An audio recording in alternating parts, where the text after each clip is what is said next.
Are you in a band right now, Connor? No, I'm not. But I can play you some bass. You can play me some bass? Yeah, here we go. Here's the bass line to I Wish by Stevie Wonder.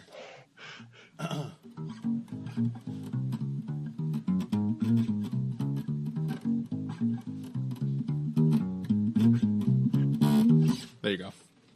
Cool. I have two instruments here by my desk that I play when I'm on boring conference calls. I can mute myself. Yeah, nice. My acoustic guitar and my Anglo concertina. So that's a fun one. What is that? A little piano? Oh no, What it's is a it? What is squeeze it? box. No, it's like an accordion. Oh, I see. Like.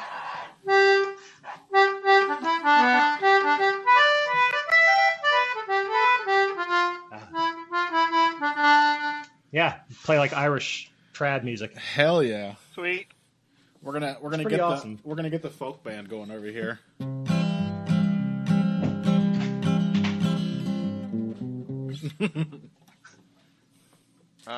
Yes. Well, one can obviously play violin if this is required. You play violin, Phil? Yeah, obviously. It's not obvious. I didn't know that. Oh yeah. No, some English people play the hurdy-gurdy. That's right. That's right.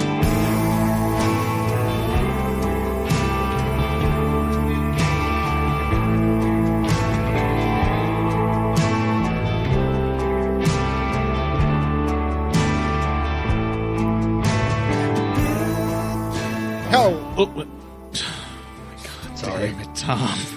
Hello. It's amateur hour over here. Hello, everyone, and welcome to another episode of Heavy Hands. I am your host, Connor Rebush. With me, as always, is Phil McKenzie. And that voice you heard, that incredibly rude voice that you heard just blasting into your ears right when I was about to start my intro, that is Tom Elliott, who is joining us once again from thefightsite.com, who you can find on Twitter at Muay, M-U-A-I, _ cowboy? M-U-A-Y _ Did I spell it? K-H-A-O boy. That's right. It's a pun. Yeah, it's great. We all love it. Tom is I certainly a grappling expert in comparison to Phil and I, and a great thinker in all things MMA, and we're very happy to have him back, Tom. Thank you for joining us. All right. Well, how's everyone feeling? As I said before the show, glad I'm not in America at the moment. Mm-hmm. Where are you from again? Germany or something like that?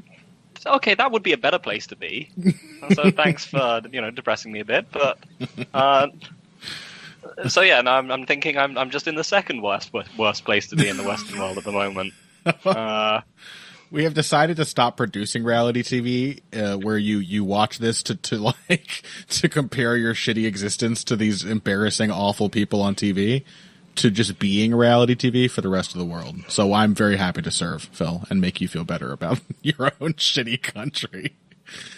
Thank you for your sacrifice. Yes. Well, we're going to be talking about UFC 250 on this week's episode. Shit is well and truly popping off in the United States.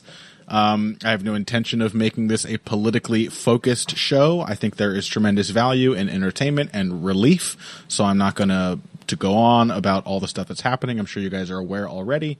All I will say is that you should take part if you can. You should fight for your fellow man. There are a number of mutual aid funds. There are a number of bail funds helping people who have been affected by this uprising, calling it what it is. And if you can't do that, then it will be a risk to yourself. But I would ask you to get out there and have your voice be heard. Now is the time. So thank you all for listening. I hope you are all staying very, very safe out there, as we are doing here. And assuming UFC 250 is still going to happen, we're here to talk about it. And right off the bat, we have some small disagreement, because I seem to remember last week, Phil, or the week before, they had just added bantamweight fights to this UFC 250 lineup, and you said, wow, I love this card now. And then right when I hopped on a call with Tom, he said, this card sucks. So where do we stand on the UFC 250 lineup? Tom, Phil? So I think that maybe what what led me to say that is just looking down the main card and seeing that it was headlined by Nunes and Spencer, which, while I have a lot of respect for Amanda Nunes and no problem with Felicia Spencer, does not deserve to headline a UFC pay-per-view. 145 is not going to happen. I really wish they would stop trying to make it happen. Right. I would have much rather seen, I don't know, maybe a fight for the bantamweight title at the top of this. You have a fight that could certainly serve in that role between Sterling and Sandhagen. But yeah, on the whole, I think it's a pretty interesting card, I suppose, other than the relatively weak main event. Heinisch Meerschaert promises to be incredibly random. Stamen and Kelleher, I think, could be a bit of a sleeper fight on the prelims, be pretty interesting. And then the bantamweight fights on the main card should be very good. I think Assuncao Garbrandt, while very predictable, should be entertaining. Sterling Sandhagen will not be predictable at all. Why it's not the co-main, I don't understand, other than the lingering name value of Cody Garbrandt. But that should be a fantastic fight. And then Wineland O'Malley will be a really good test for the young up-and-comer. So very eager to see all the bantamweight fights. Yeah, there's a lot of good matchups here. Phil, thoughts? Yeah. Yeah, basically, one of the things is that as a filthy foreigner, I have no financial differentiation between pay-per-view and non-pay-per-view cards. Yes. So I don't look at things and think, is this worth money? Because it's all the same to me. It all comes through the same subscription channels. And as a domestic thief, I don't really take that into consideration for my qualifying statements either. Wow, this is a particularly rebellious episode. Fight the power. Yeah, when I say a card's good or bad... I'll probably stream this one, too. When I say a card's good or bad, please know, listeners, I'm never recommending that you do or don't buy the card. Don't buy the card. Okay, Phil, go on. But yeah, it's got bantamweight fights, and that's awesome. And that's all I care about, really. Even there's non-bantamweight fights, which are still bantamweight fights, like Cody Stamen and Brian Kelleher. And yeah, and also Alex Perez, Jussier Formiga. Gotta love that. It's basically great small person violence, kind of just slightly corrupted by the UFC's love for the biggest people of either sex. Yeah, I'm with all of that. And I agree. Like, once the bantamweight fights got added, I also got excited for this card. So we're going to be getting to those in just a moment. Let's go ahead and start with this main event, though. Strange and potentially undeserving as it may be, I've had mixed thoughts on this because I still don't really know, how I rate Amanda Nunes. And this is almost certainly because when it comes to fighters who win because of their things like speed and power and dynamism, I'm really bad at sussing out how good that actually makes them. But I still definitely have that impression from Amanda Nunes. I thought her fight with Germaine de Randamie, I'm not going to surprise anyone by saying it was abysmal, but it was also an abysmal performance from Amanda Nunes. In which only the fact that Germaine de Randamie has apparently not improved her wrestling skills at all over the last 5 years was a key factor to Nunes being able to scrape out that decision. So I look at Nunes, I'm doubtful of how many great takedown artists she's fought. Not that Spencer's a particularly great one. I'm doubtful of how effective she remains to this day in a kind of fight where she can be put on her back and just sort of embarrassed or pressured or stressed out on the ground a little bit. How she recovers from that, I don't know. And on the flip side, Felicia Spencer showed, no takedown ability against Chris Cyborg, who I do believe is a significantly better wrestler than Amanda Nunes, but also demonstrated some serious toughness, which, I don't know, is that a factor of Cyborg aging? Is Nunes faster and therefore probably the harder puncher at this point in time? It's a weird one. Tom, I want to hear your thoughts on it. Yeah, Nunes is a bit of a cipher, but I think that when you're looking at the women's side of the sport, because the talent pool is not as deep, simply having those attributes of the speed and the power that she has will carry you a long way. And while on the men's side, I think it's reasonable to say that, yeah, at some point, a less sophisticated person who really relies on power is probably going to get exposed. I don't know if that's necessarily going to be the case on the women's side. And frankly, had that been something that was going to happen to Amanda Nunes, it would have happened against Shevchenko either time, against Cyborg, against Holm, against Durandamy. Yeah, she did not look good in some of those fights by any means, but she also didn't get blown out of the water. She didn't get outpointed. She stayed very even in even the worst of those. So I don't see Spencer taking her down and beating her on the ground, which is historically the way Spencer wins fights. Yeah. I don't see her out kickboxing her on the feet, realistically. Will Nunes finish her? It's hard to say. She was tough as nails against Cyborg, but I do think Cyborg's pretty diminished in terms of her power at this point in time. I think for my the fight site staff predictions, I picked Nunes by a third round KO.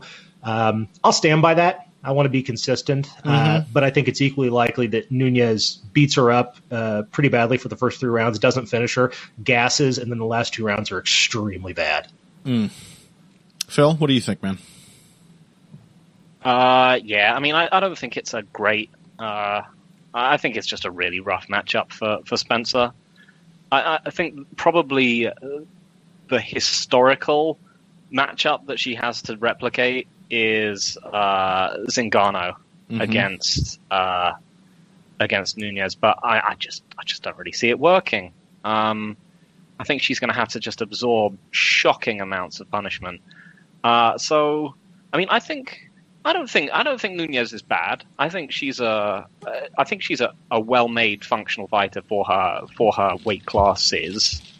She's a straight puncher who maintains her own range. She's got good functional wrestling and top game she's learned how to conserve her. Yeah. She's learned how to conserve her cardio while still remaining a powerful finishing threat. I think the basic elements of her takedown defense play really well against what Spencer does. Spencer is mostly an upper body takedowns type person who she kind of runs forward and tries to lock up like over unders. Basically, she's not a big like level change person. No, she's unathletic Khabib. Yeah. But I mean, even sort of less so than that. She's just sort of rushing into the clinch, and she has to go from upper body to lower body. But Nunes, at least while she's fresh, is very good at stiff arming people. She's not I've compared her to like female Jose Aldo, and I really regret doing this, in the way that she kind of tries to conserve her energy, in that she will avoid the clinch at all costs unless she's really sure that she has a physical edge or she's hurt someone. Yeah. So she just stiff arms, pushes away, puts her hand on the forehead, and Cyborg did tons of that against Spencer, and it worked super well. She just, shoved her off to one side like Ghetto Edgar Aldo. And Spencer has really bad defense. She just stands there and gets punched until she gets into the clinch. So she's just going to be eating huge shots. Yep. And I mean, Cyborg hit her a lot, and Cyborg is probably, I don't think there's a big difference in the power between her and Nunes, but Nunes is as demonstrated between the fight between the two, is a much straighter, more accurate puncher. So I just think I think it's probably, second round TKO. Yeah, it looks to me like Cyborg has lost hand speed, which is the real thing that sets Nunes apart as a puncher. It is a real, like, just breaking the sound barrier kind of speed to that right hand at times. Yeah, I mean, I last week was like, I don't know, I think it's kind of interesting, blah, blah, blah, like doing that annoying fucking thing I do. And, and then I watched the footage, and I was like, oh, no. Yeah, as soon as you start watching it, you're just like, man, she's going to get punched as hard as Amanda Nunes can punch her. Like 7 times in the first 30 seconds. The style dynamic is really interesting. It's classic, and in this case, I think there's a little bit of like Michael Johnson in Amanda Nunes. There's like a little bit of that. If you could just take her down and stay on top for a minute, hitting her, you would change the whole rest of the fight.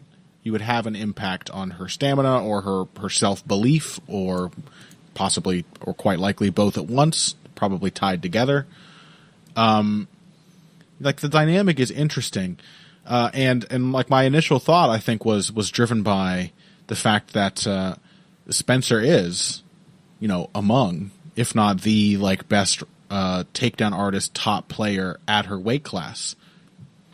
And then watching the footage kind of like reminded me like what that means at this weight class.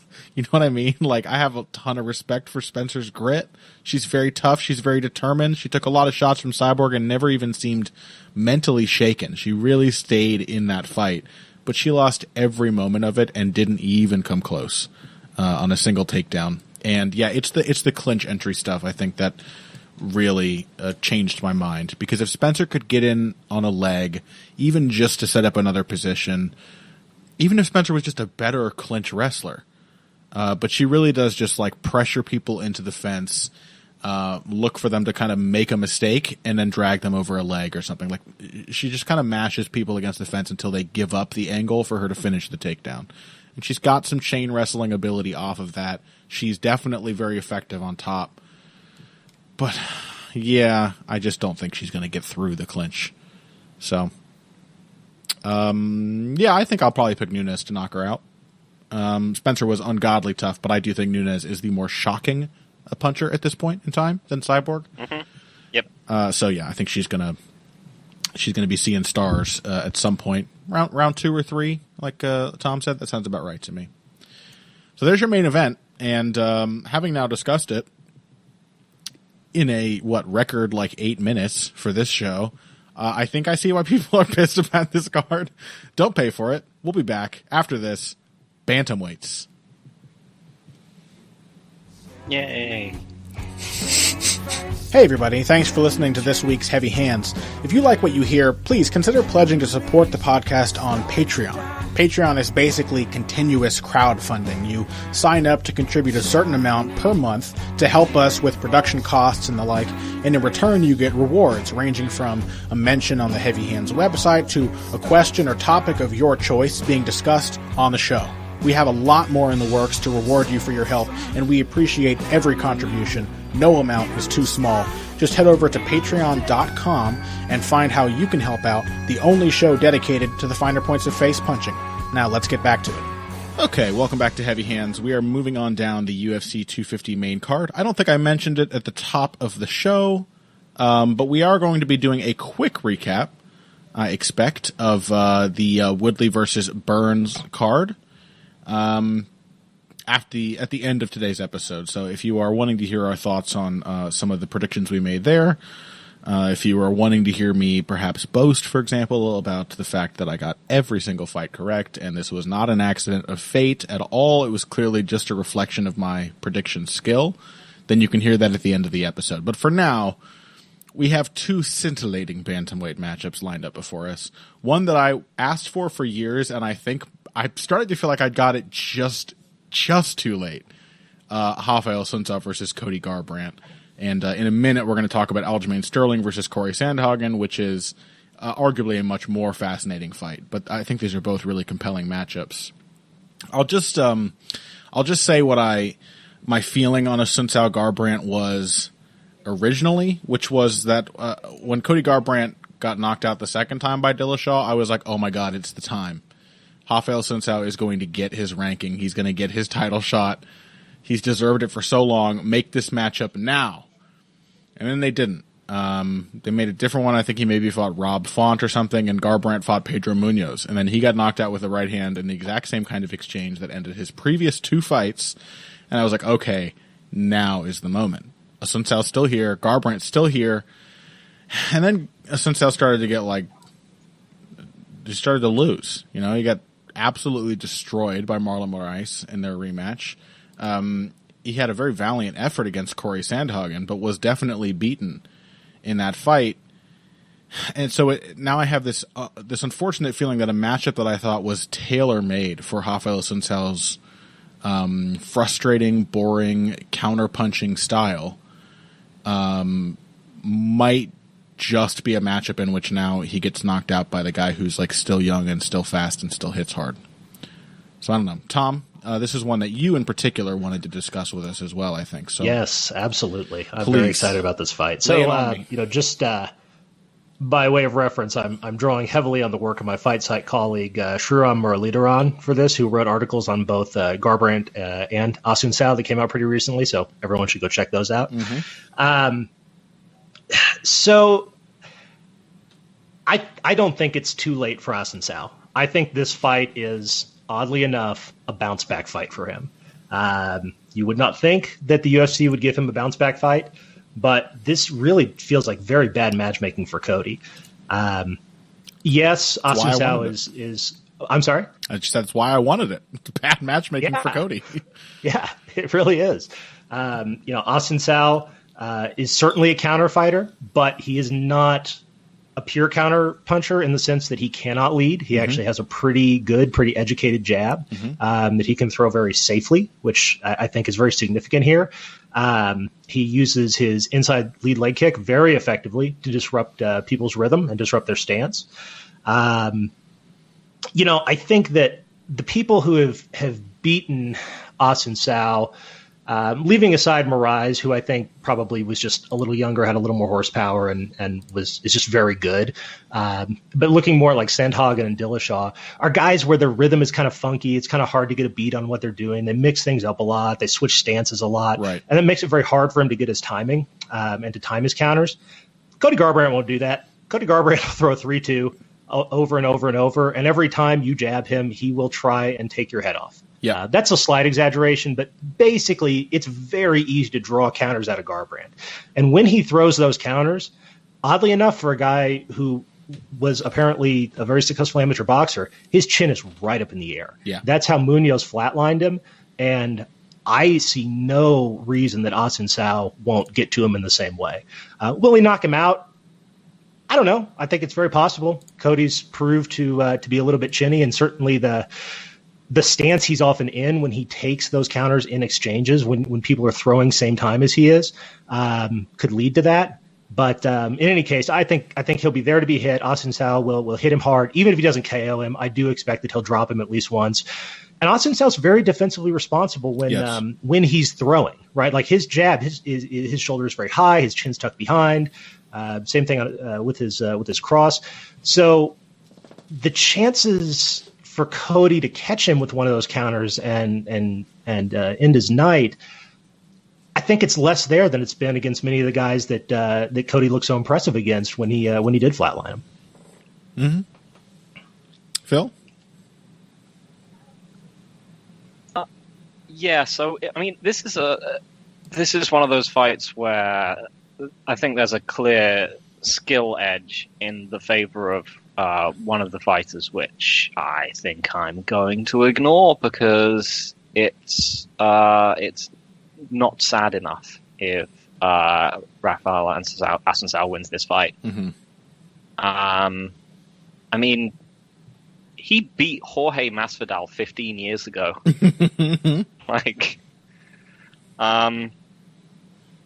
Yeah, and he's had two reasonably bad losses. I mean, the thing is that, Garbrandt does not really resemble anyone who has beat Assuncao before at all. I mean, Dillashaw and Sandhagen are pace and variety fighters of the kind that Cody could only dream of being. I mean, these are very, very tough guys to fight a counterpunching game against. And it still took, Dillashaw basically an entire fight to figure Assuncao out, as it did with Moraes. As Tommy mentioned, Garbrandt just isn't a particularly he's not a particularly diverse striker. He's not once he's in the pocket, his defense goes completely out of the window. He just doesn't really have much apart from foot speed anyway. You know, his head is always bolt upright. Even, you know, Brimage and Cruz and so on were able to tag him pretty cleanly. But I think Assuncao, he's as we've said before, he's a clubbing puncher. He's not one who tends to really shock people into losing fight, into like getting knocked out. Mm-hmm. And he's just super old. And I think it's just going to be an early, depressing knockout, just because that's what the UFC wants, and it would be a bummer outcome. And I'm gonna pick it. You know what is good for old fighters, though? It's taking almost no damage throughout their careers. I felt Assuncao's been so good at that. Apart from his last two. Right. Yeah. Well, the thing is so Marlon Moraes, that's the one that's scary, I think, here. Because Moraes, you know, I agreed with you that no one looks anything like Cody Garbrandt, but if there is a comparison, it's probably Marlon. At least he's very fast and has heavy hands, and he's willing to be aggressive and counter over the top with that right hand, and that's what happened.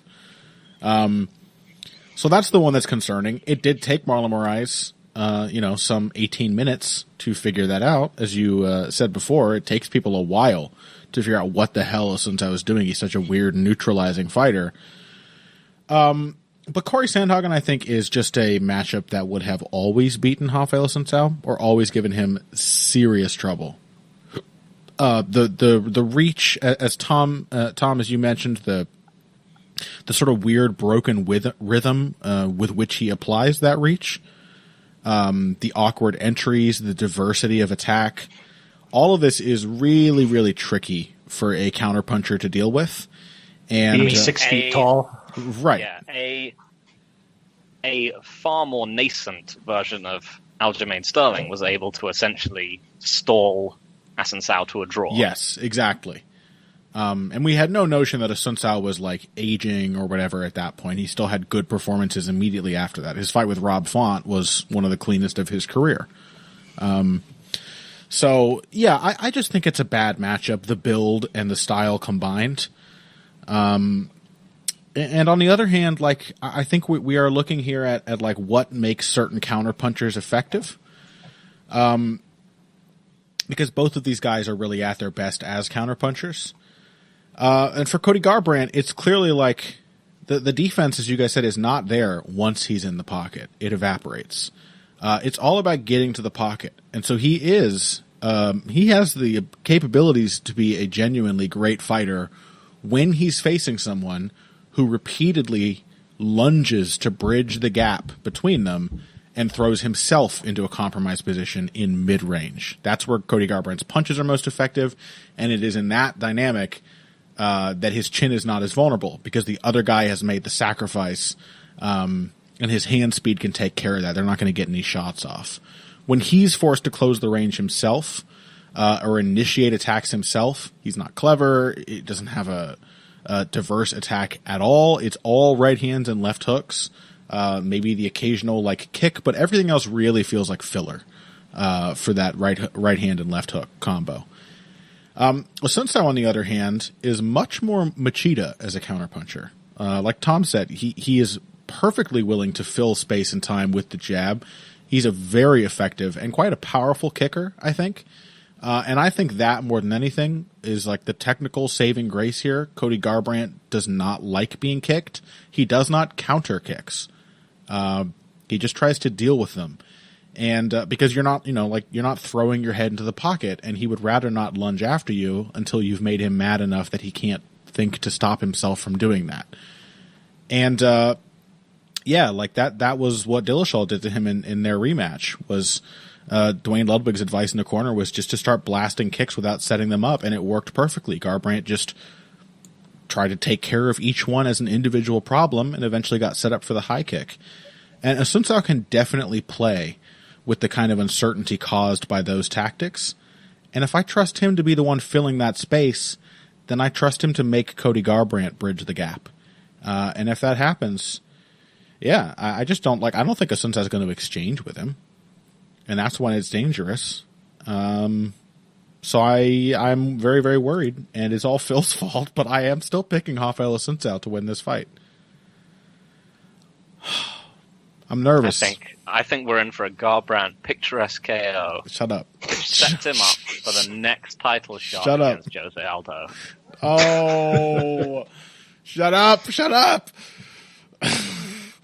Yeah, that's probably what's going to happen. 2 picks for Rafael Assuncao there from the panel. So, Phil, I'm so sorry. You've been cast out.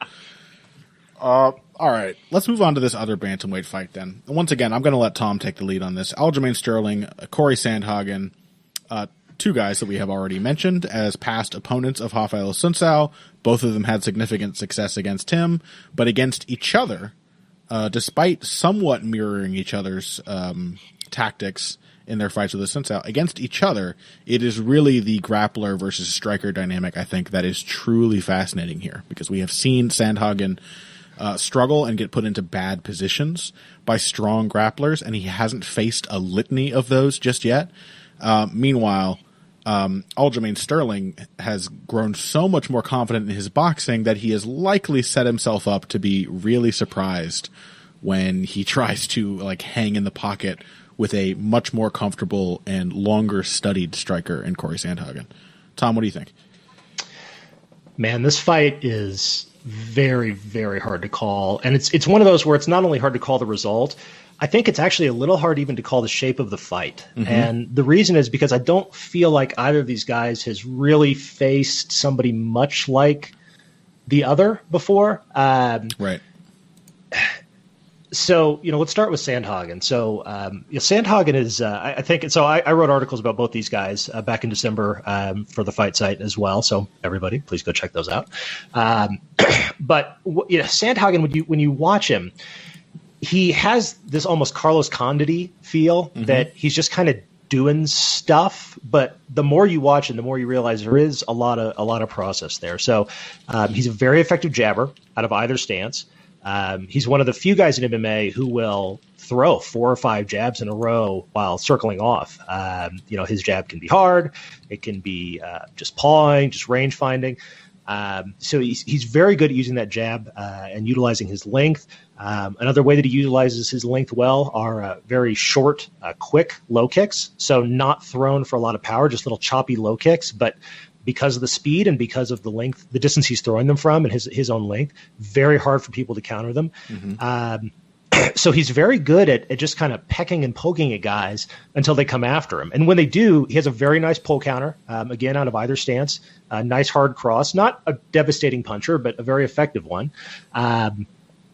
Very good skill in the clinch. Again, seems a little formless, but his positioning is quite good. Knees and elbows are effective. One thing that's very interesting about him is that he doesn't really defend takedowns.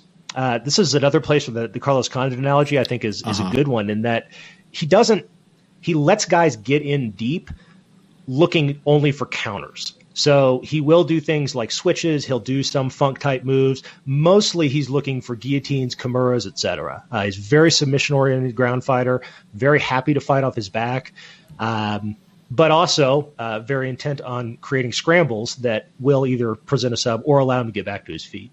And he's been very effective against good fighters at that. You saw that a lot in the Assuncao fight. Rafael Assuncao, longtime veteran, BJJ black belt, no slouch on the ground. And Sandhagen stayed with him in scrambles, got the better of several of them, and it was a big part of him winning. For Sterling's part, I think it really depends on how permanent the improvements that he showed in the Munoz fight really are. So was that a flash in the pan performance where he just looked excellent with his head movement, with his improved boxing? Or is he going to revert to his prior state of not moving his head a lot, relying a lot on distance for defense, being fairly hittable? Because if he does that, Sandhagen will probably beat him. But, if he's able to move his head around Sandhagen's jab, if he's able to use his length, which is also very considerable for the bantamweight division, Sandhagen will be taller, but he's never fought anybody with the reach of Sterling, I don't believe. Use his length, use his low kicks. Sterling's a good low kicker, a good kicker in general, and get in to wrestle Sandhagen, I think that his improved top control probably gives him a slight edge. And I did, in fact, pick Sterling by split decision. Everybody loves to score fights at split decisions on Twitter, so I picked a split decision. But I do think this will be an extremely close fight, where I expect the edge to be top control and some ground and pound and mostly positional control by Sterling, because I do think he'll be able to get Sandhagen down and control him, because Sterling is the best grappler in the bantamweight division. So I'll say a quick word before tossing over to Phil about Sterling's head movement, whether or not it's a flash in the pan. I think we've seen this growing over the course of several fights from Sterling, this approach. And Munoz one was just one where he really was like the most confident in it, and it was really because it was tested the hardest by Pedro Munoz's pressure. That's true. He did show it against Rivera. That is true. I think it'll be there. My question is actually, like, is that going to be a good thing? Because Sterling's head movement is it's tactically sound. Technically, it certainly relies on having a certain kind of fighter throwing punches at you, I think.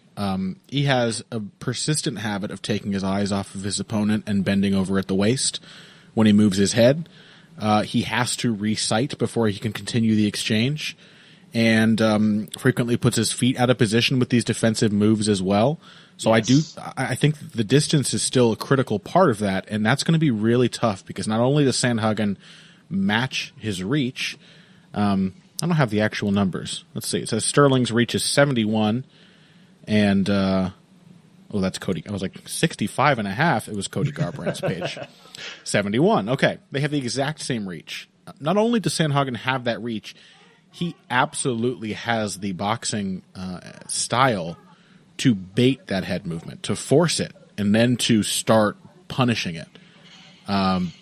He's going to use that pumping, feinting jab, I think, to get Sterling moving his head and then start picking him off, or very likely hitting him hard to the body.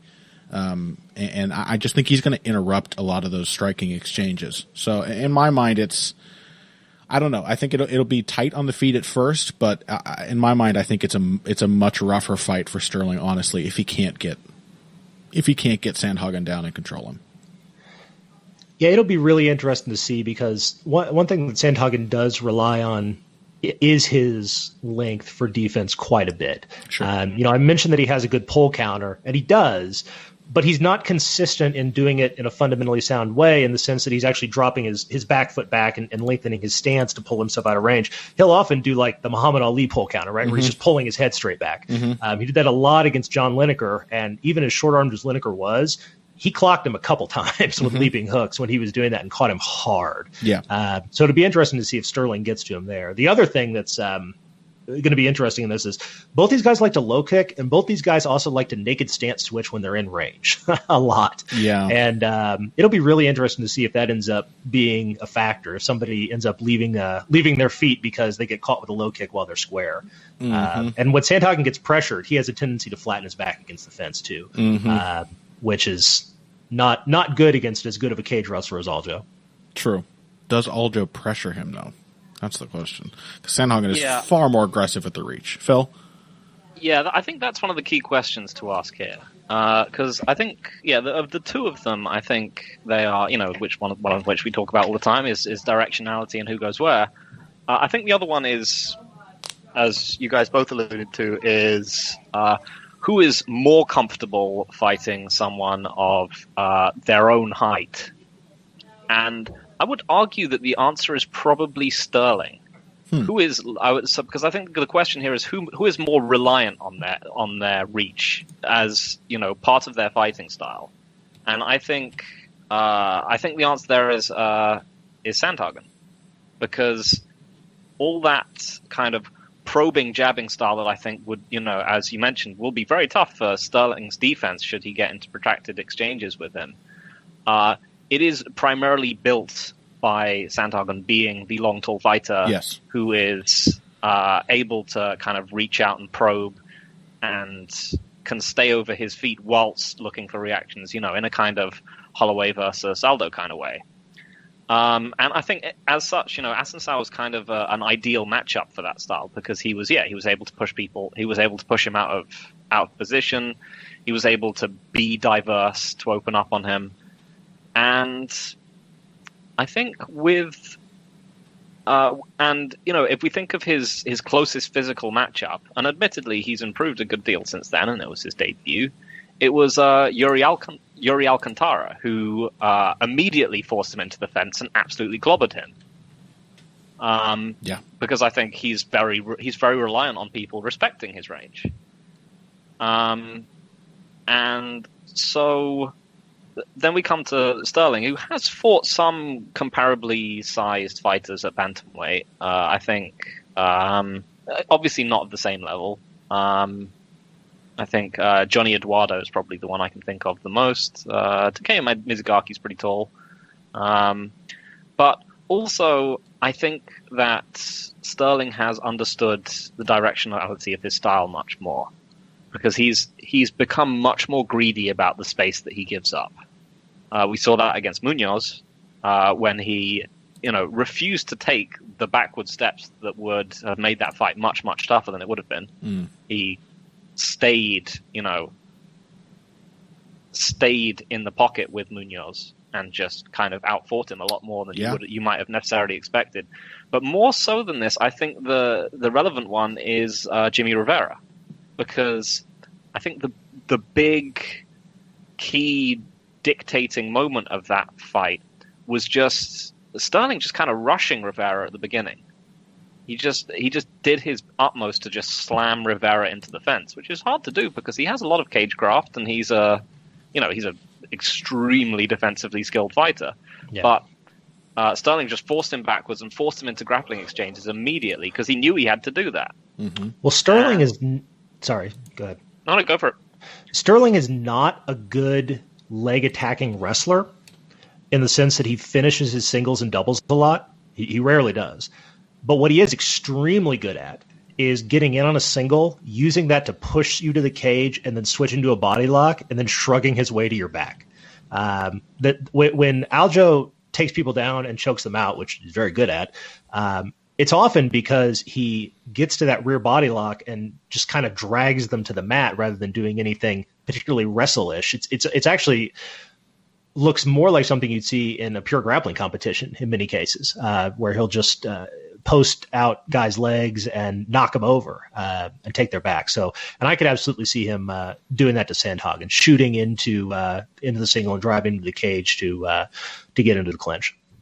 Yeah, and I was thinking, because this kind of dynamic happened a couple of times in the Assuncao fight, and Sandhagen was able to survive those, the rear body lock from Assuncao. In part, I think because of the physical disparity, he was able to get his limbs to the ground to leverage and spin himself back into guard or to, set up a scramble. I'm not sure if he's going to be able to do that as easily against a size parity.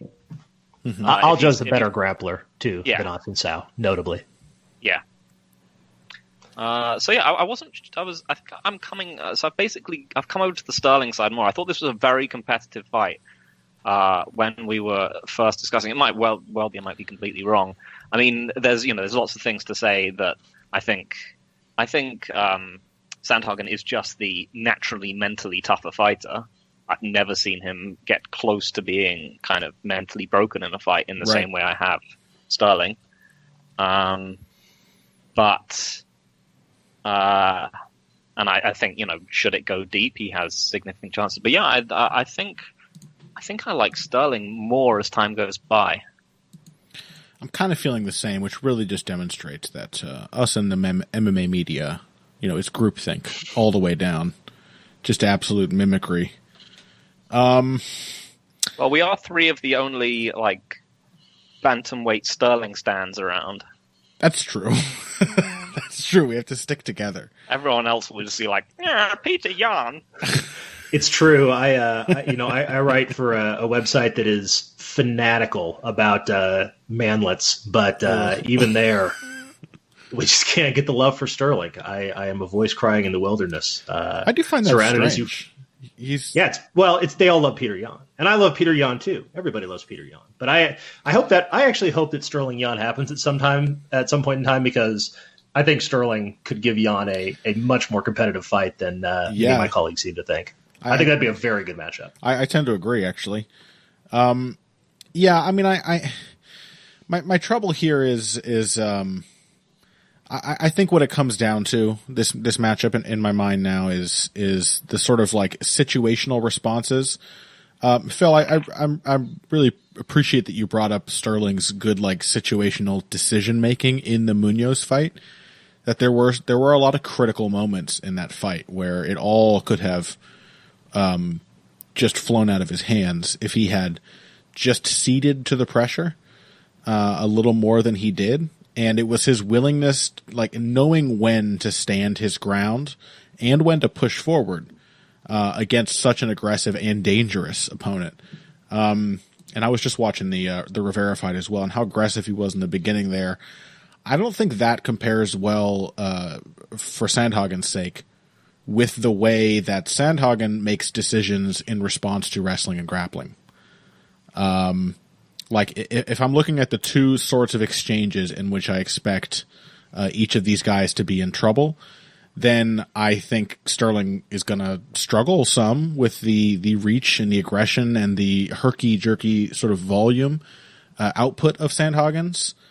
But I also think I have reason enough to have faith in him to make the right calls, not to allow Sandhagen to take over momentum of the fight. And pretty much any time Sandhagen does get into one of these situations, this happened over and over with the Assuncao, he's jabbing. He's got to commit to something at some point, usually like a big body shot or something, and then there would be a clinch. And so if the Sandhagen's fight is going to put him into something that at least resembles Sterling's fight, and then he is less reliable for making the right decisions to stay, the right strategic decisions once he gets into those positions. Basically just seeding takedowns, looking to counter with grappling techniques, like a la, like Jorge Masvidal trying the guillotine against Damian Maia. You know what I mean? Like there is a certain level at which that all-rounder aggressive approach just isn't sharp enough. I'd be very, very shocked if he could guillotine Aljamain Sterling for going for a takedown attempt. So yeah, I think I lean more and more towards Sterling over the course of this discussion as well. I think Sandhagen's going to give him the grappling exchanges unintentionally. But Sandhagen is a maniac. Like, he doesn't get dissuaded. He doesn't ever, even when Yuri Alcantara was like finishing him, was in the process of finishing him, he didn't seem discouraged at all, and did not hesitate to turn that fight around immediately. So that, combined with the reach, combined with the stamina, the pace I'm expecting from this fight, I think it'll stay interesting throughout. I really do think it'll be competitive. Who's the last guy Sterling submitted? And has Sandhagen ever been submitted? Cody Stamann. He's not. It was Cody Stamann. Yeah. Yeah. Sandhagen has yet to be submitted, but he has also yet to fight Aljamain Sterling. So, and he was very nearly submitted by Alcantara, wasn't he? He was. And though I will say, it'll be really interesting because both of these guys love scrambles on the mat. Yeah. Aljo is a very good top player, but he has a very fluid top style. He is not like a pin you down and hold you and don't do anything kind of top grappler. He creates submission opportunities by letting people move under them and adapting to that. So, my hope as a grappling nerd is that we see some really, really ninja grappling exchanges with both guys going for stuff, lots of positional changes. And I think there's a high possibility of that. I think this fight will be extremely entertaining. Oh, I agree. Oh, hell yeah. It's bantamweight. Okay. I wish it was 5 rounds. I'm pissed it's 3 rounds. That's ridiculous. But all bantamweight fights should be 5 rounds. Who the fuck are we? Who are we kidding? Okay, let's take one more break. When we come back, sadly, we must leave most of the best bantamweight action on this card behind, but there's still a little more ahead of us, in addition to our discussion of the results of UFC Woodley versus Burns. Financial support is fantastic, but there are other, even easier ways to support Heavy Hands. Perhaps the best is by spreading the word. We know our fan base. You're all cool, popular people with serious social media presences. You're tastemakers and trendsetters. Okay, there are one or two of you that don't fit that description. You know who you are, but no matter what, you can always help us out by telling folks about the show. You can also give us a positive rating and review on iTunes and Stitcher, things like that. We rely on word of mouth and positive feedback to grow and improve, so thank you very much for your time and your help. Now, back to the show. All right, welcome back to Heavy Hands. We are still moving through the UFC 250 undercard here. There's just a couple more fights we want to hit before we touch briefly on Woodley versus Burns. Opening up the main card, Eddie Wineland is back. He's being sacrificed to Sean O'Malley. I don't know how I feel about this. I've always liked Eddie Wineland. He's always had such a sort of weird, unique style. Even when I thought he was completely done, he came back to surprise me by proving that he really can still punch. But at the top of our recording session here today, one of you, Phil or Tom, Phil, I think, said something that is, I think, profoundly true and lines up very neatly with all of Eddie Wineland's losses and doesn't necessarily pretend well for him here. What was that analysis of yours, Phil? That he just can't beat people with reach advantage or parity or a foot speed advantage, because he's just Wineland is, for a bantamweight, he is a plodder. Yeah. Do you think he's more plodding than he used to be? Like a bit, but it's pretty much a consistent thing throughout his career. I think you can go back to, I think the first time I really noticed this dynamic was Benavidez, because that was about the shortest person he's fought, and but it was just the foot speed, because Wineland just stood there and let Benavidez set blitzes up on him until he just sort of got mentally cowed by the whole thing. Mm-hmm.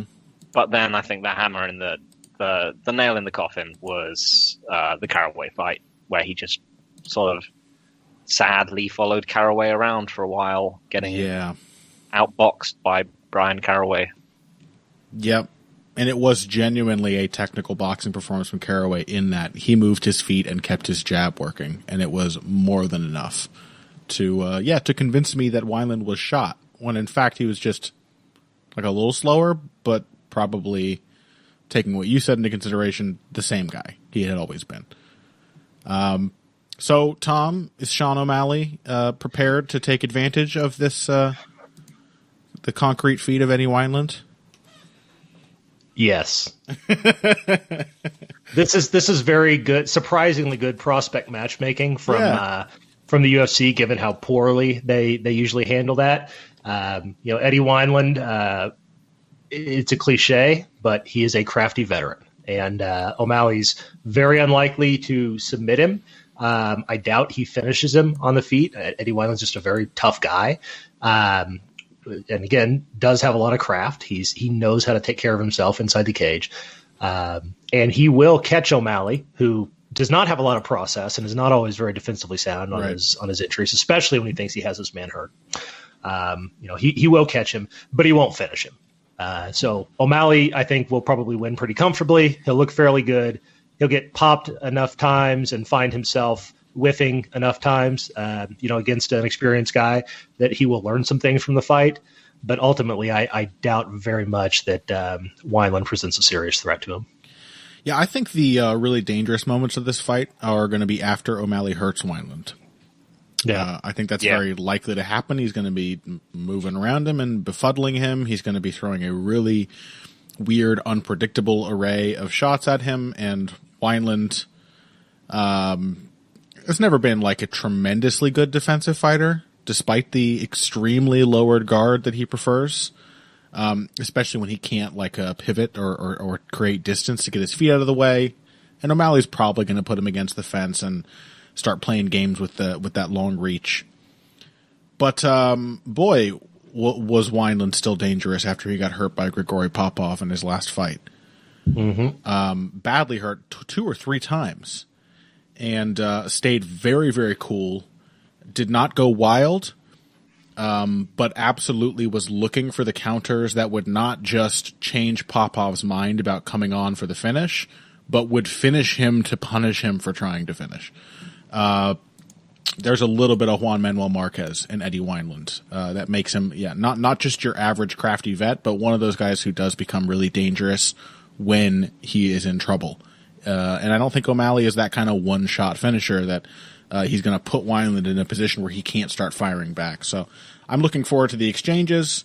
Feel kind of bad for Eddie, but c'est la vie, such is the career of a professional fighter.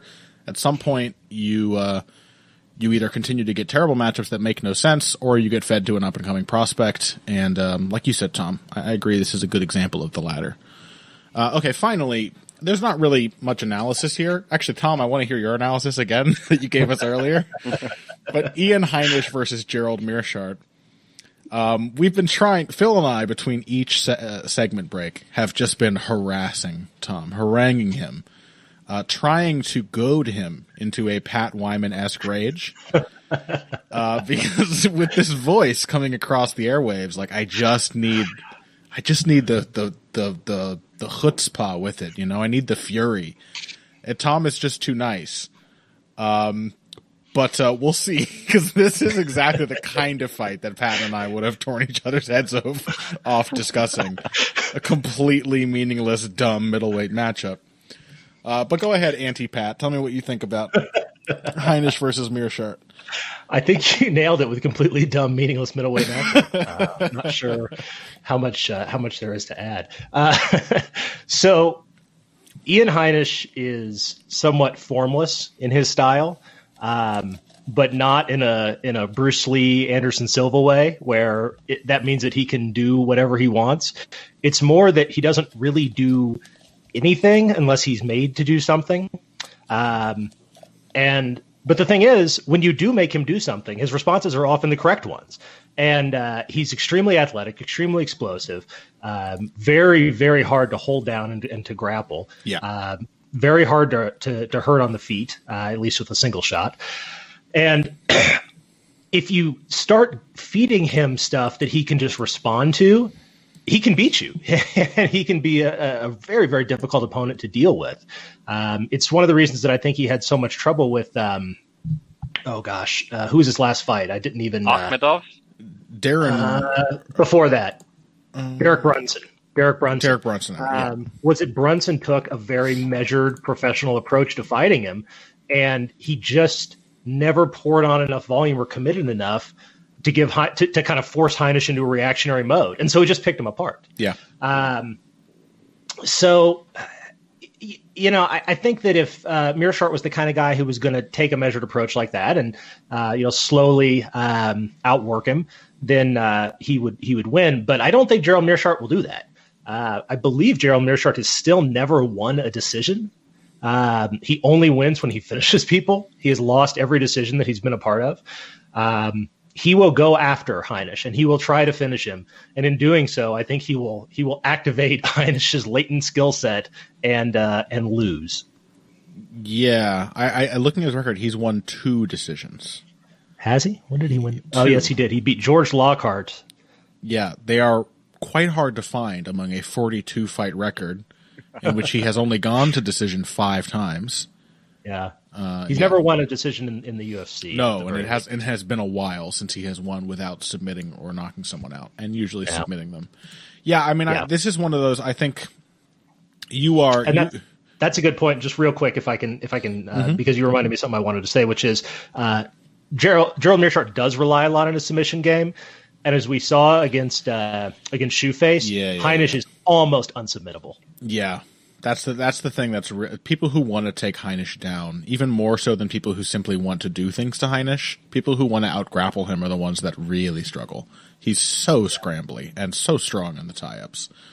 I think that, you have demonstrated, Tom, that you are the aged, jaded version of Dr. Patrick Wyman. You're too jaded to get angry anymore, so you say. We'll see about that when you come back. I am now a jaded Conor Rebush, so I think this is a kind of matchup where I would have seen the possibility of what Meerschaert has been doing technically and been like, he can win this. because he's gotten a little more responsible. Like, at least the choices he makes on the feet are much smarter. You know, he's like a jab and kick guy now, which makes perfect sense for a big, slow goof with super long arms and legs. Yes. And that could definitely be the foundation of a neutralizing style that would just keep Heinisch out of the fight for 3 rounds. But it's I've learned. And fighters are who they are, usually for the duration of their careers and beyond. And I don't think that's Gerald Meerschaert.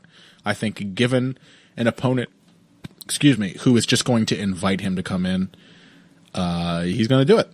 And then it's going to get crazy. And when things get crazy, Strong Belwas wins. Phil?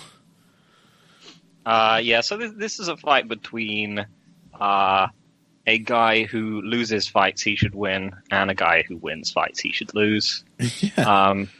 Meerschaert is, as you said, like he's a sort of Ed Herman type, where he's a good fighter who is just being played back at like 80% speed. And yeah, he just projects this sort of hangdog body language, which just causes him to lose decisions. Like, I'm sure he just does it to upset. Yeah, because he looks sad. To upset Sriram. But like, is Ian Heinisch, like, say this is just a kickboxing match? Is Ian Heinisch that much better at kickboxing than Deron Winn? Is he a different kickboxer to Deron Winn? Yeah, he's a little better than Deron Winn. Yeah, a little bit. A little. But he's. So I'm gonna. You know what? I think I'm gonna take Meerschaert. Wow. I'm gonna take Meerschaert by decision because no one can finish Strong Belwas. Wow.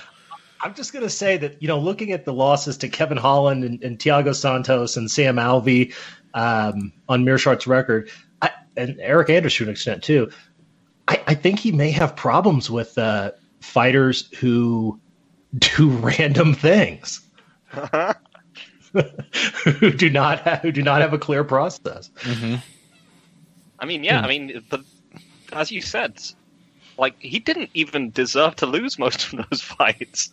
No, he kind of should have won them. He just doesn't look like he just has a hangdog expression to him that means that he just gets robbed. He loses close decisions because he just looks like he doesn't believe that he deserves it.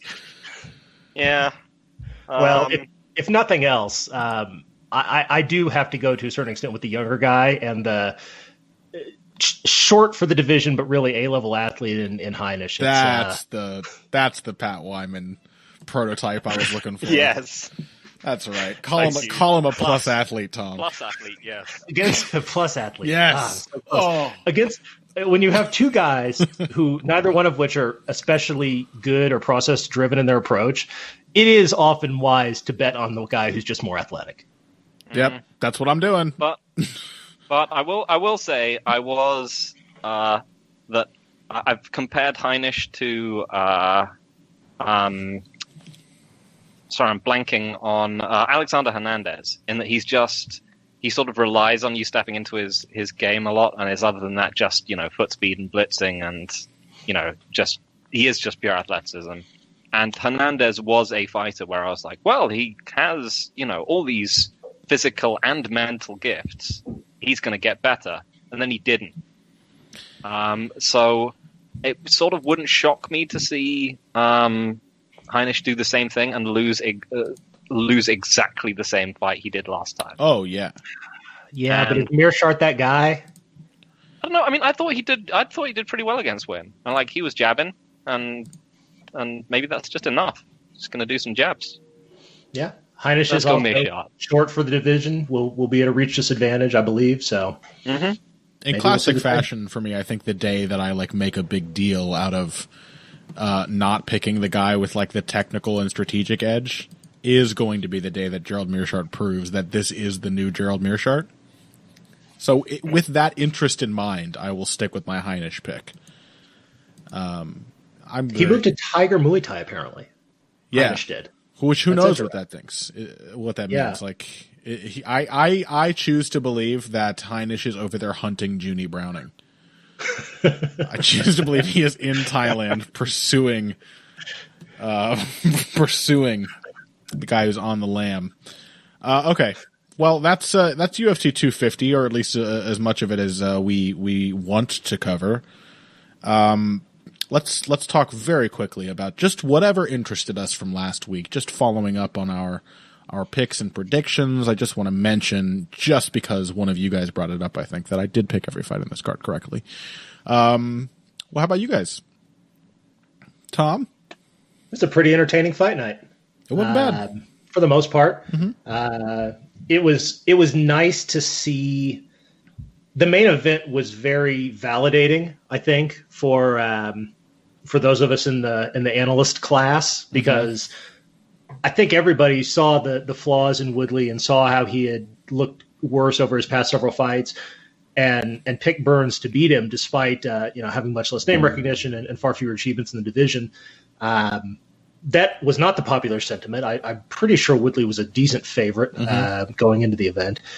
But Burns did exactly what we all thought he would and what we thought he should do. And he came out and he put it on Woodley, backed him up to the fence, put a lot of volume on him very safely, and just beat the former champ up. It was a very impressive showing. The UFC rankings showed once again that they are a steaming pile of dog shit, because Burns jumped to number 1 and Woodley is still above Leon Edwards. But that's neither here nor there. Great performance from Burns and a very satisfying fight to watch. Yeah, I agree with all that. There's not really anything to add. It was just like, it was a very workmanlike performance from Gilbert Burns, which is precisely what has always been needed, I think, to beat Tyron Woodley, is just to stick to the few things that are working consistently. Phil, I know you had some thoughts on Woodley. Like, did you have get any impressions about his like mental state or anything? Because I know he had talked about like having worked on changing things up, but like, we've seen Woodley for his entire career now. We see that there's, even if he wants to, there's some kind of mental block preventing him from fighting any differently from the way he always does. I don't know. What was your takeaway? Yeah, I mean, he might have. I mean, I think he was a little unfortunate. I don't know if I want to say unfortunate, but he got hurt badly on the very first exchange. Yeah. And this was the one thing he absolutely couldn't afford to do, because he is, and always has been, just a bit of a front runner. He's never really come back into fights, I think, because he's so limited and so, reliant on dynamic offense to scare people. Who relies more on the illusion that you can't just walk in and hit them than Tyron Woodley? Mm-hmm. Yeah, but I mean, I think in the end, this ended up being sort of the worst of all worlds for him, because he got hurt early. He showed he couldn't come back from it mentally. But in the second round, he was attacking more. It was, mostly right hands in its own way. But, he looked physically okay. Mm-hmm. It was far more damning than if he'd just gotten knocked out or submitted in the first round, because he just went on to get dominated.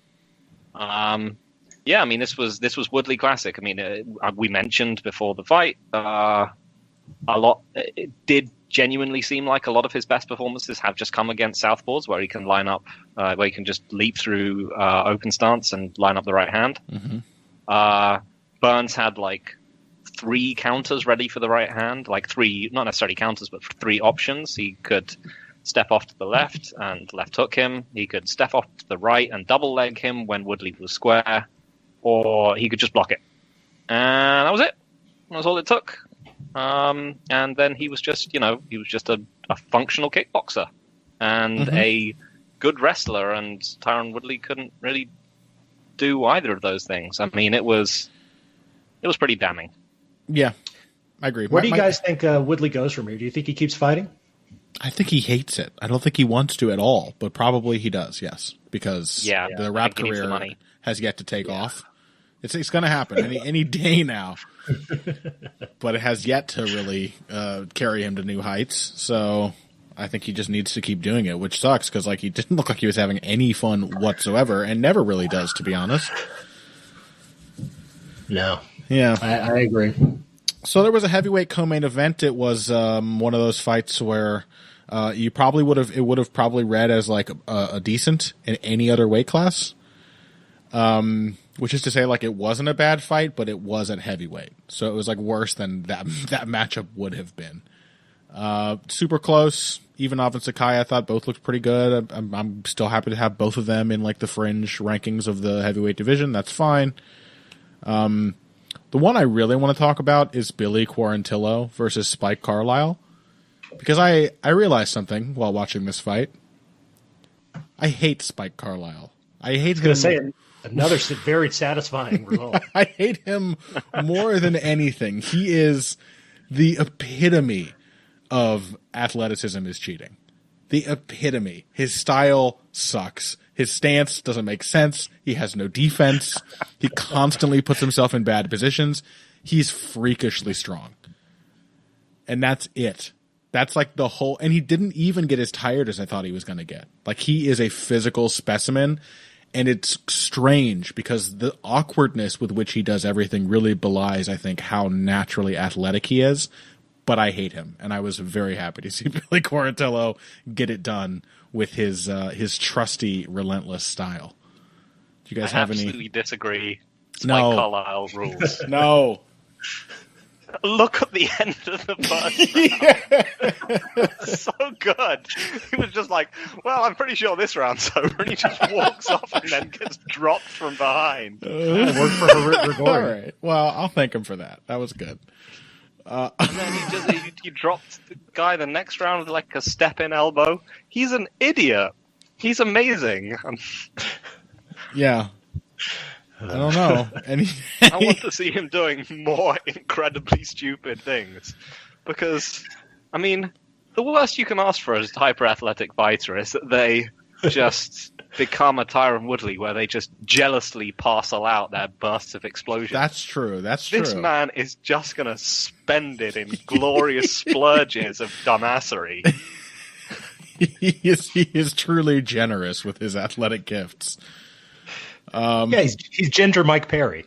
That's right. Yeah, I don't know. I hated him. I will hate him to the end of my days. I don't know, just something about his energy. It was the arrogance with which he walked away at the end of the first round, but it did lead to one of the funniest. Even better. He's like a hyper-powered male Betchko Hare. Yes. Unearned confidence, but with the athleticism to survive. So, Spike Carlyle, he was a revelation. I don't know. I definitely want to see him again, but I will be rooting against him so hard every single time. Any other thoughts? Oh, one more thing. There was one other fight. This one was a relatively big upset, I think. Brandon Royval, yet another, just like flyweight. Sorry, there's very loud banging going on in the background, by the way. Nothing I can do about that. Brandon Royval was, yet another just sort of like regional flyweight.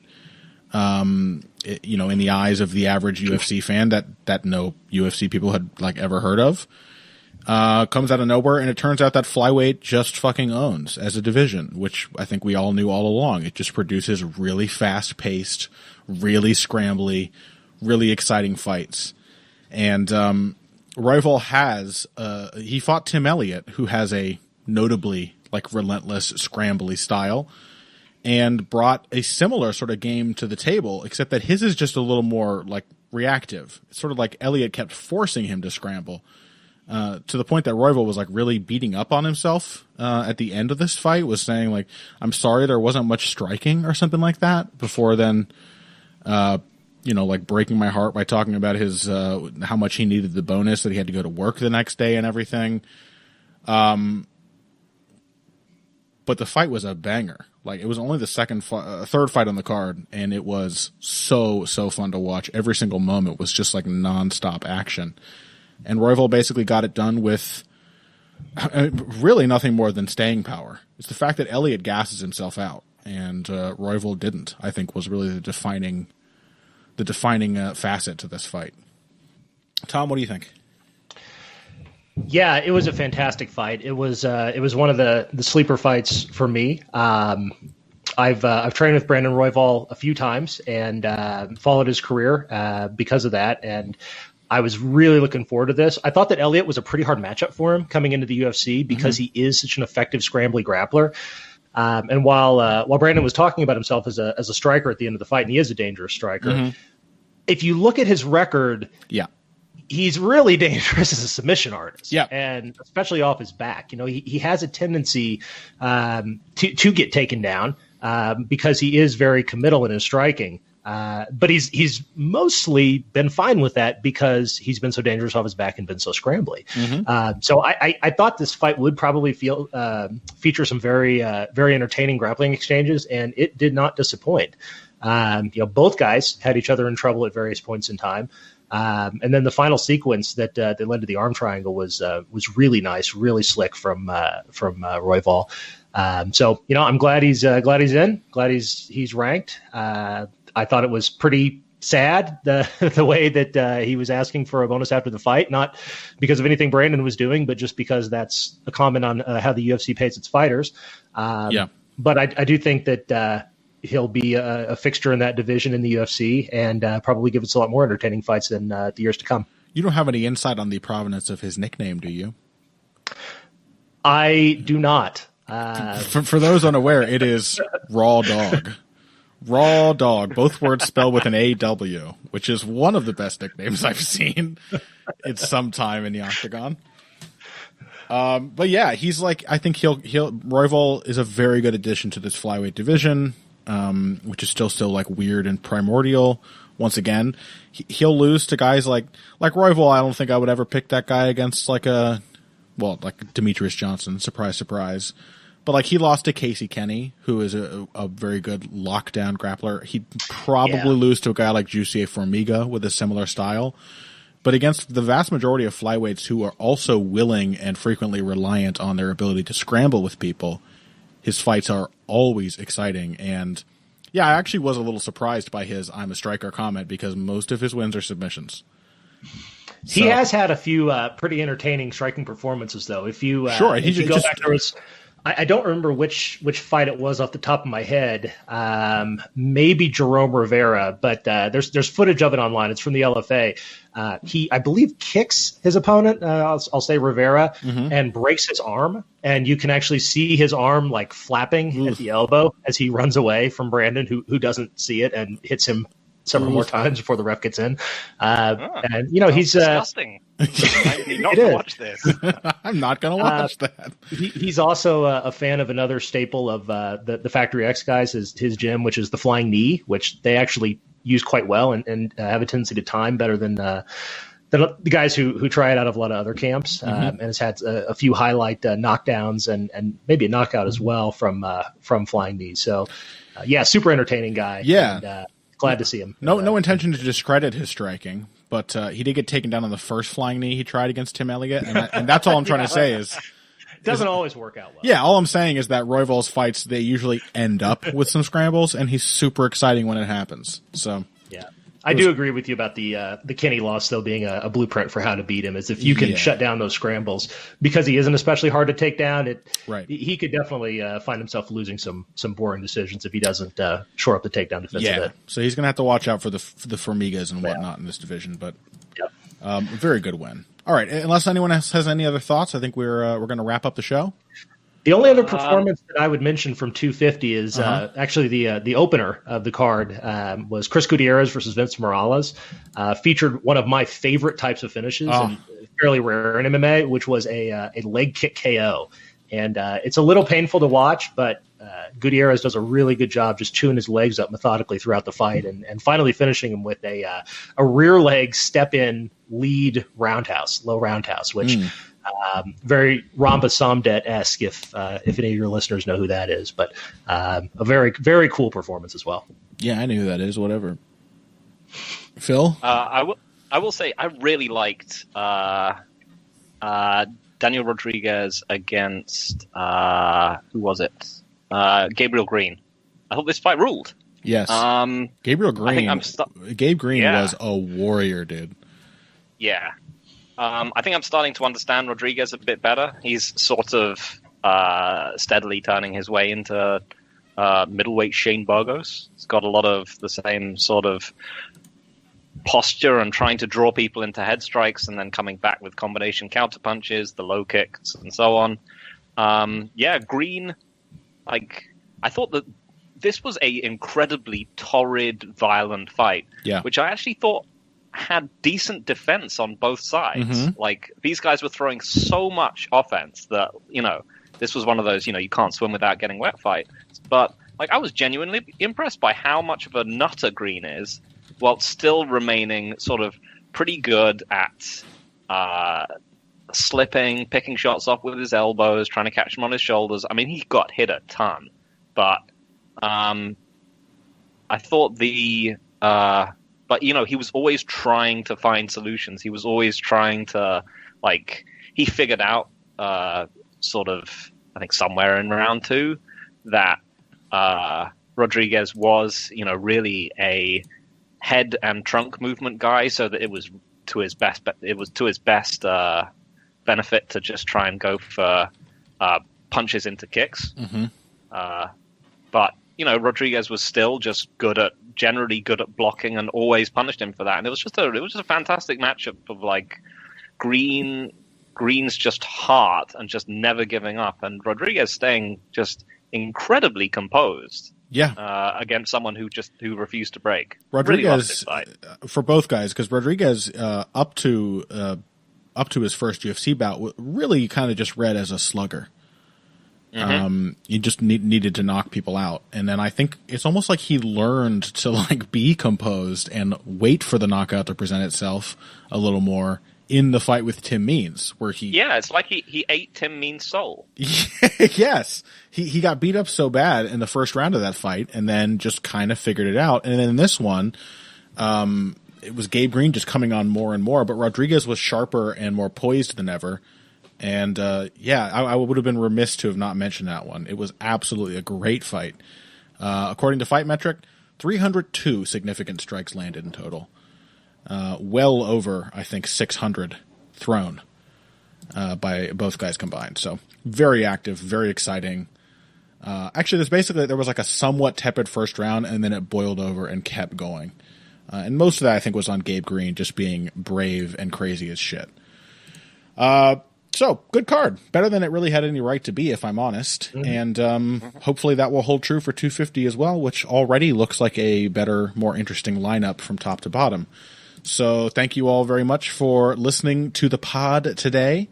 Please check out those mutual aid and bail fund places. Please enjoy the sound of more banging and hammering in the background on my end.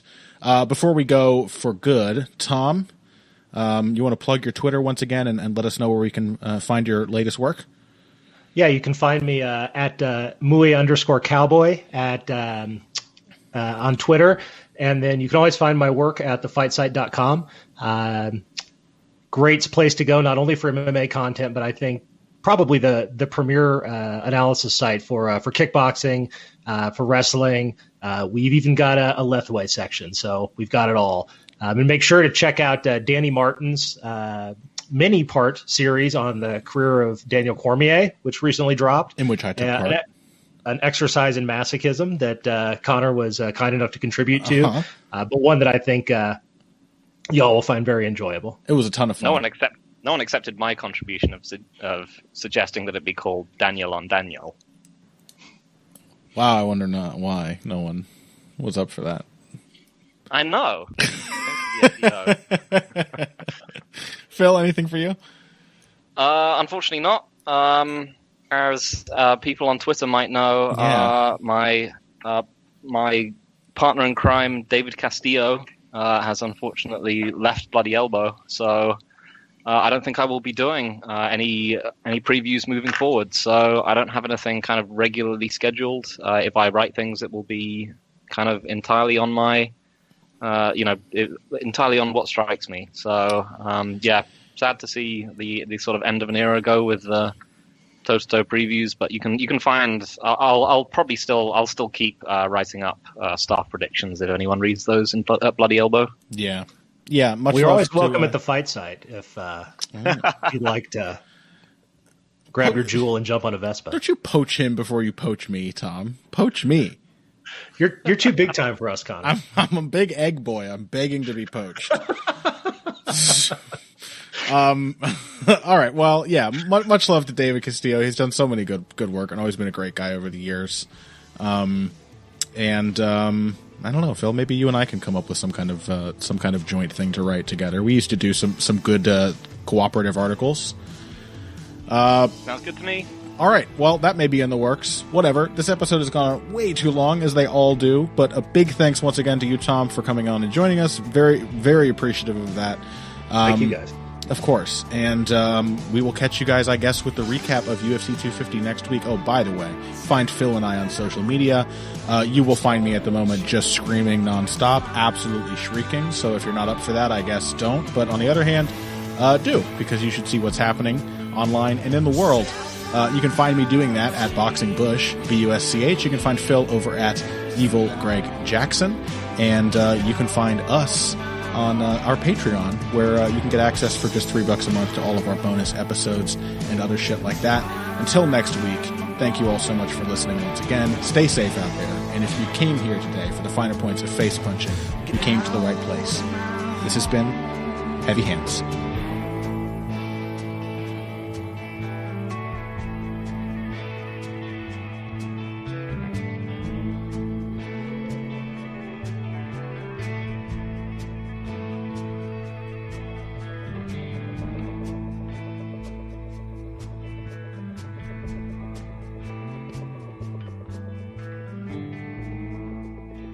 Indeed. 6 years at the Junior Royal Academy of Music.